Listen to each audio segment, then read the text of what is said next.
que requer a abertura de procedimento disciplinar, denúncia, para verificação de prática de ato incompatível com a ética e decoro parlamentar em face do senador Lindenberg Farias, que impediu a continuidade regular da terceira reunião do Conselho de Ética e Decoro Parlamentar do Senado Federal, agredindo os demais senadores e o senhor senador presidente daquele órgão. Relatório. Vem análise desse Conselho de Ética e Decoro Parlamentar, denúncia apresentada pelo senador José Medeiros, PSD-MT, em que pugna pela instauração de procedimento disciplinar para verificação de prática de ato incompatível com a ética e o decoro parlamentar em face do senador Lindenberg Farias, PT, Rio de Janeiro. Sustenta a petição do parlamentar denunciante que o ora denunciado se recusou a colaborar de forma democrática ao procedimento dos trabalhos em inexcusável abuso de suas prerrogativas constitucionais, aludindo aos fatos havidos na terceira reunião deste Conselho, no dia 8 de agosto de 2017, por ocasião de apreciação da denúncia número 1 de 2017. Invoca,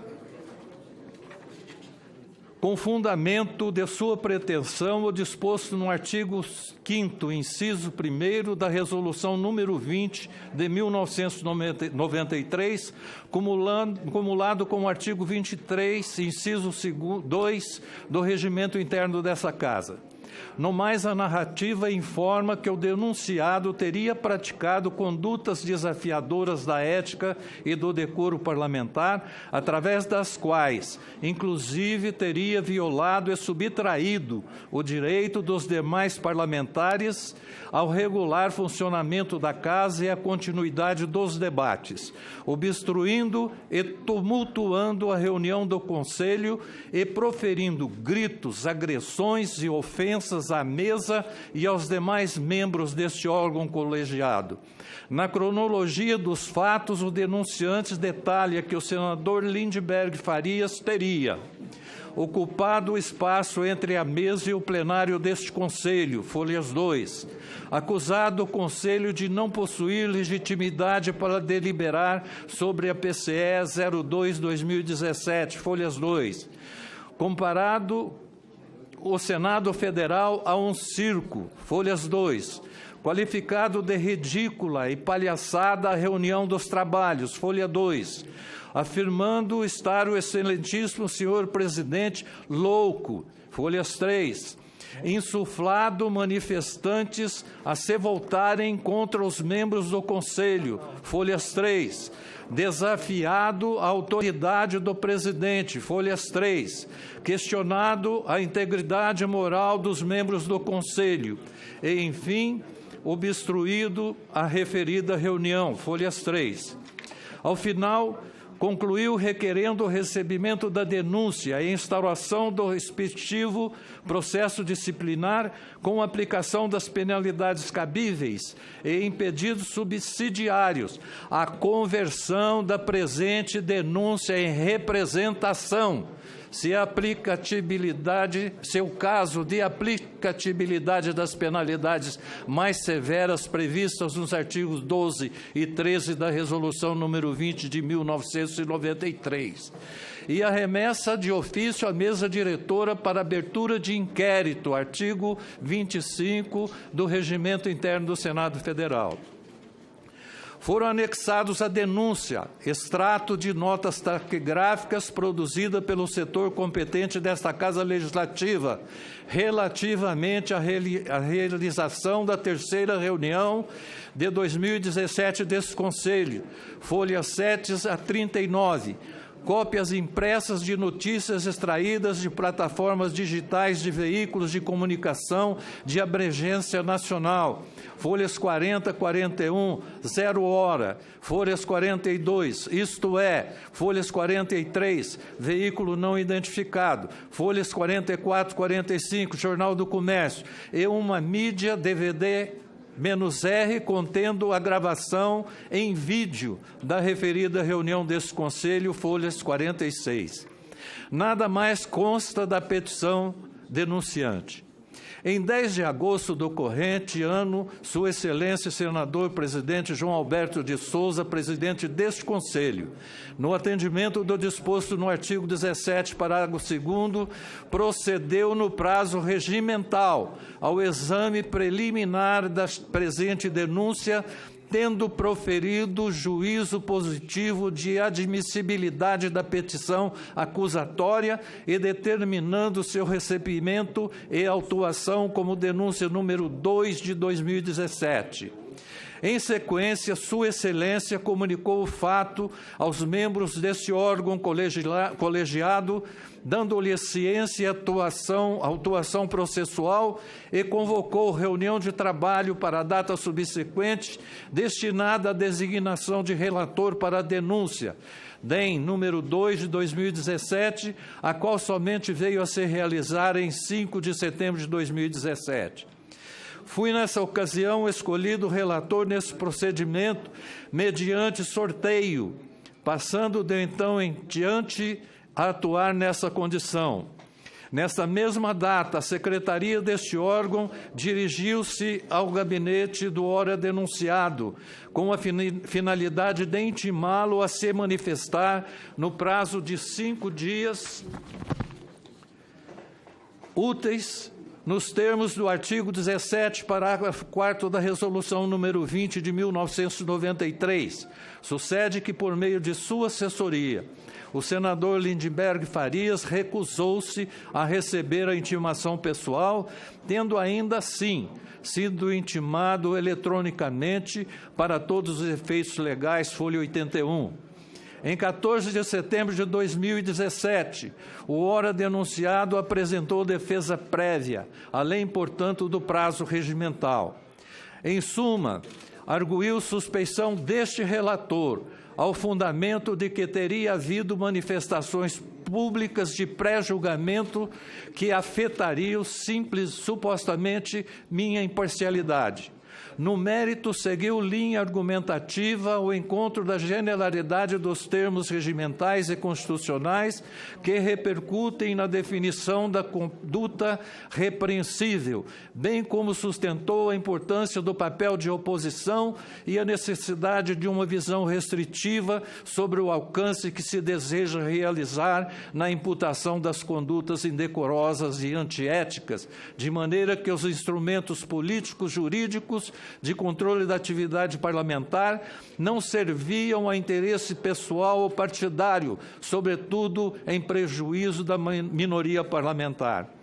Ao final, pugna pela substituição do relator e pelo arquivamento da denúncia em razão da ausência de justa causa. É o relatório. Análise. Passa-se a análise sumária da verificação de procedência das informações apresentadas pela denúncia, ora em apreciação, conforme determina o artigo 17, parágrafo 4º da Resolução número 20 de 1993. Preliminarmente, destaco que o juízo acerca da suspeição deste relator caberá à presidência do Conselho, mas desde já registro que a reputo descabida e infundada, como poderão verificar ao final deste relatório. Quanto ao mérito da denúncia, é importante asseverar, em primeiro lugar, que a presente etapa regimental comporta juízo precário de delibação sobre as acusações, configurando-se, em verdade, uma etapa pré-processual, de maneira que cabe a este Conselho, nesta fase, analisar a procedência da denúncia conforme nas informações autuadas e ainda delimitar o fato denunciado de forma a estabelecer o procedimento disciplinar aplicável e definir as sanções cabíveis. Cumpre-nos, portanto, membros deste Conselho, na presente fase regimental, depurar a admissibilidade e estabelecer o alcance regimental da denúncia formulada, com base nos normativos previstos, a fim de, se for o caso, instaurar processo disciplinar compatível e proporcional à gravidade dos fatos. Nesse sentido, fiamo-nos no que determina a Constituição Federal em seu artigo 55, quando fixa o poder disciplinar parlamentar como mecanismo de controle interno da atividade parlamentar. Não há, porém, esgotamento da norma constitucional quanto a esse aspecto. Isso porque o já referido artigo 55, a despeito de tratar de hipóteses que ensejam a perda do mandato parlamentar, não exauriu o rol de condutas ensejadoras dessa penalidade, a saber: infringência dos deveres elencados no artigo 54, b. procedimento incompatível com o decoro parlamentar, mediante declaração interna corporis do órgão respectivo de controle. C. Ausência do parlamentar em cada sessão legislativa, a terça parte das sessões ordinárias da Casa a que pertencer, salvo licença ou omissão por esta autorizada. Perda ou suspensão dos direitos políticos. E decisão da Justiça Eleitoral nos casos previstos nessa Constituição. E F. Condenação criminal em sentença transitada em julgado. O modelo adotado pelo Constituinte buscou tão somente elencar exemplo de condutas incompatíveis com o decoro parlamentar, sem, contudo, encerrar a questão. 1. Abuso das prerrogativas asseguradas a membro do Congresso Nacional. 2. Percepção de vantagens indevidas. E 3. Outros casos definidos no regimento interno. Dessa maneira, temos as normas matrizes de caracterização e definição do decoro parlamentar são, por definição, o Estatuto Constitucional do Congressista, artigo 55, parágrafo 1º, e os regimentos internos das respectivas casas legislativas. Esse modelo conferiu respaldo ao elevado grau de discricionalidade que o Parlamento tem para fixar os marcos e balizas na decisão acerca da proteção à própria imagem institucional e à de seus membros, ilidindo até mesmo o controle judicial sobre o mérito da decisão parlamentar. Não se cuida aqui somente de analisar condutas direcionadas a um ou mais parlamentares especificamente, pois o procedimento ético-disciplinar tem finalidade claramente ambivalente. De um lado, busca-se punir o mandatário popular violador de seus deveres constitucionais, legais, morais e éticos. E, de outro lado, objetiva-se proteger a integridade e a reputação da Casa do Poder Legislativo a que o parlamentar pertença. Ou, nas palavras do ministro Sérgio Borja, MS 21.360 DF-STF, preservar o conceito da Câmara e do Senado. A esse respeito, aliás, pertinente o entendimento consignado pelo ministro Celso de Mello na relatoria do julgamento do MS 24458-DF.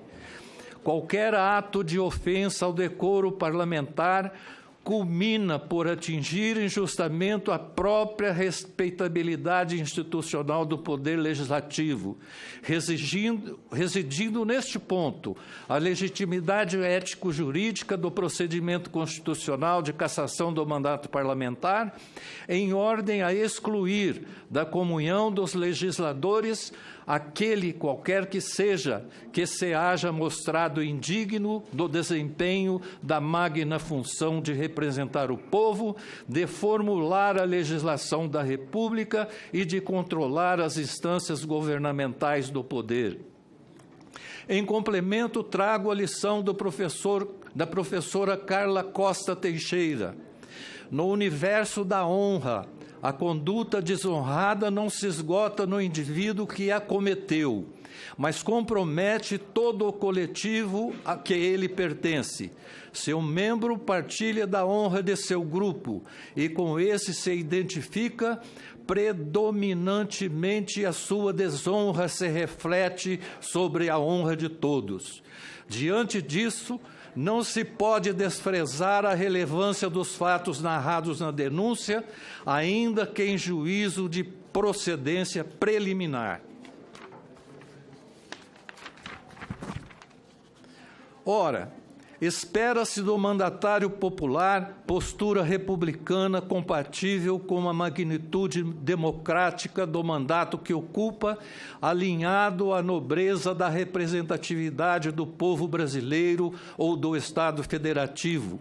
Esse comportamento pressupõe uma atuação decorosa, dentro e fora das dependências legislativas, pois o parlamentar não se despe em momento algum de sua missão constitucional e democrática.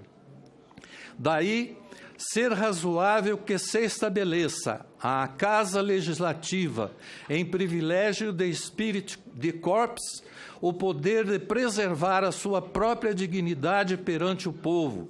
Mais que isso, o poder-dever de resgatar a respeitabilidade e a honorabilidade da instituição parlamentar, o que admite, inclusive, por autorização constitucional, a medida extrema da cassação do mandato político ante a quebra do decoro. Portanto, entendo, diante da verificação de procedência das informações autuadas na presente denúncia, que, havendo elementos que autorizem a instauração do processo ético disciplinar, temos aqui a obrigação de apurarmos as circunstâncias da denúncia em associação ao exercício incansável dos princípios constitucionais da ampla defesa e do contraditório, assegurando a defesa do senador ora denunciado, para então processarmos um julgamento justo e equilibrado. Não somente a instituição parlamentar do Senado Federal assim exige, em nome da sua reputação, como a própria sociedade brasileira, que clama por uma atuação política mais republicana de seus representantes. Isso posto, baseado no conjunto probatório preliminar anexado pelo denunciante e considerando-se ainda a defesa prévia apresentada pelo denunciado, reconheço serem parcialmente procedente as informações apresentadas pela denúncia, conforme a seguir disposto. Da imputação do abuso de prerrogativas, artigo 55, parágrafo 1º, Constituição Federal. A despeito da natureza político-administrativa do processo ético disciplinar, suas balizas devem observar não somente as regras deontológicas, as quais efetivamente delimitam o comportamento ético e moral na vida parlamentar, mas ainda as regras e princípios penais e processuais penais, uma vez que se está aqui a realizar procedimento sancionatório, com consequente restrição de direitos caros à democracia brasileira. Dito isso, constata-se que a peça denunciante, logo em narrativa de entrada, assevera que o ora denunciado teria se recusado a colaborar de forma democrática ao procedimento dos trabalhos, através de um conjunto de ações que, à vista do denunciante, constitui inexcusável abuso de prerrogativas constitucionais, a teor do que dispõe o artigo 55, parágrafo 1º da Constituição Federal, cumulado com o artigo 5º, inciso 1º da Resolução número 20, de 1993. Sucede que a referida conduta de elasticidade semântica notável constitui, nos termos constitucionais, um desafio à análise e à delimitação do alcance do tipo. Afinal, não há especificação clara na Constituição Federal da conduta, sequer de seus elementos objetivos. O mesmo se verifica no regimento interno do Senado Federal, encerrado no artigo 32, inciso 2 e parágrafo 1º, que cuidou tão somente de reproduzir o texto constitucional, sem defini-lo ou delimitá-lo. Diante do silêncio legislativo, a cautela, amparada pelos princípios constitucionais que privilegiam o garantismo penal, recomenda um olhar restritivo e cuidadoso à acusação de incursão nessa prática. É este o caso. Ora, o abuso das prerrogativas constitucionais, violação do decoro tem por consequência a perda do mandato parlamentar nos termos do artigo 55, inciso 2 da Constituição Federal, cumulado com o parágrafo 1º do mesmo artigo, e ainda com o artigo 5º, inciso 1º, inciso 1, cumulado com o artigo 11, inciso 2 da Resolução número 20 de 1993. Porém, é preciso observar que as normas regimentais, tanto da Câmara quanto do Senado, distinguem claramente as condutas de perturbar a ordem e de praticar ofensas daquelas que sujeitam o parlamentar à perda de mandato. O Código de Ética da Câmara dos Deputados, por exemplo, além de prever penalidades distintas para os tipos objetivos, destaca os atos incompatíveis com o decoro, dos atos atentatórios ao decoro. No Senado, por outro lado, essa distinção não se faz pela definição da lesividade das condutas, a reclamar penalidades próprias mais brandas, como a advertência e a censura. Diante disso, entendo que os fatos narrados não se amoldam à classificação jurídica proposta pela denúncia, que os pretende enquadrar no tipo previsto no artigo 5º, inciso 1 da Resolução número 20 de 1993. A toda evidência, não se trata aqui de hipótese de conduta incursa na penalidade de perda de mandato, ainda que temporária. Por essa razão, necessário que se reveja a capitulação do fato conferido pela peça acusatória, uma vez patente que o tipo indicado e aqueles aparentemente cometidos possuem gravidades distintas, o que ensejaria excesso de acusação. Da imputação de ofensas. A folha 2 da peça acusatória, o denunciante, em narração dos fatos, afirma que o denunciado passou a gritar: essa reunião é ridícula, isso é uma palhaçada. Novamente, a folha 3 informa que o denunciante se levanta e continua com as agressões gritando: o senhor está louco, senhor presidente. E mais adiante, a folha 4 teria dito: isso aqui é um festival de bobagens, isso aqui é uma palhaçada, você não tem moral, o quê? Essa comissão está desmoralizada. Busca dessa maneira, conforme se evidencia a folha 5 da denúncia autuada, imputar ao denunciado a prática de desacato, agredir à mesa ou outro senador por palavras e atos, invocando especificamente a conduta prevista no artigo 23, inciso 2 do Regimento Interno do Senado, as folhas 6. Quanto a esse aspecto, observo que a classificação jurídica é equivocada.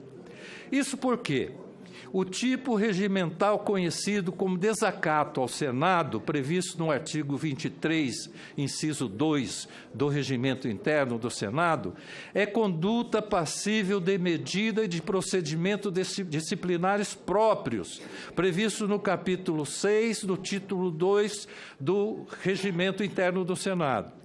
Com efeito, nos termos do artigo 24 do Estatuto Interno desta Casa, o rito disciplinar deve ser aquele ali estabelecido, inclusive com a possibilidade taxativa de aplicação das penalidades previstas do inciso 5 do mesmo artigo, quais sejam censura pública ou instauração de processo de perda de mandato, cabendo à mesa diretora proceder em qualquer dos casos. Dessa forma, o devido processo regimental reclama respeito ao rito procedimental adequado à acusação formulada. A narrativa, portanto, demanda recapitulação jurídica para se amoldar ao tipo previsto no artigo 9º, parágrafo 2º, inciso 2, da Resolução número 20 de 1993. Artigo 9. A censura será verbal ou escrita. Parágrafo 2º. A censura escrita será imposta pelo Conselho de Ética e Decoro Parlamentar e homologada pela mesa, se outra cominação mais grave não couber ao senador que praticar ofensas físicas ou morais a qualquer pessoa no edifício do Senado, ou desacatar por atos ou palavras outro parlamentar, a mesa ou a comissão ou os respectivos presidentes. Contudo, ainda que na promoção da reclassificação jurídica da denúncia, entendo que, a despeito de afirmar que o denunciado teria praticado conduta típica de desacato ao Senado e de ofensas morais, deixou o denunciante de especificar e mesmo de demonstrar minimamente quais agressões teriam sido proferidos e contra quem. Note-se que, à primeira vista, com base nas expressões verbais proferidas, não se verifica na conduta do senador Lindbergh Farias, mesmo quando circunstancialmente direcionado ao presidente do Conselho e a seus membros, o intuito de ação ofensiva à moral ou à honra subjetiva de qualquer dos envolvidos. Quando muito, o comportamento perpetrado mais se aproxima do uso de expressões emocionais, funcionando como interjeições associadas à conduta de um parlamentar oposicionista, revelando naquela ocasião mera e nitidamente inconformismo político e regimental. Observo, portanto, que a denúncia não cuidou nesse ponto de descrever claramente as condutas individualizadas que são genericamente imputadas ao senador Lindbergh Farias, quanto às ofensas que se supõem proferidas, nem de as demonstrar, ainda que superficialmente. Frise-se que não basta anexar conjuntos de elementos indicativos aos fatos, indícios, se esse não está objetiva e especificamente evidenciado na peça acusatória. Ainda que assim fosse, não parece razoável imputar a alguém ação delituosa que tenha ofensa como elemento de conduta típica, como base em termos e palavras soltas, dissociadas do contexto fático em que foram proferidas. Mesmo porque, se assim fosse, caberia aqui toda uma digressão, seguramente em sede da dilação probatória e no exercício do contraditório e da ampla defesa, sobre os limites da imunidade parlamentar relativamente à opinião e à palavra. E ainda assim, tanto somente se poderia realizar se bem definido o escopo acusatório. Por essa razão, opino pelo não acolhimento da denúncia quanto à acusação de desacato e ofensas proferidas. Quanto à acusação de desacato e ofensas proferidas. Da imputação de perturbação da ordem das reuniões. Quanto à acusação de ter o denunciado perturbado a ordem das reuniões, observo aqui se tratar da conduta subsumida no artigo 9º, parágrafo 1º, inciso 3º da Resolução número 20 de 1993, pelo que constato haver indícios dessa prática.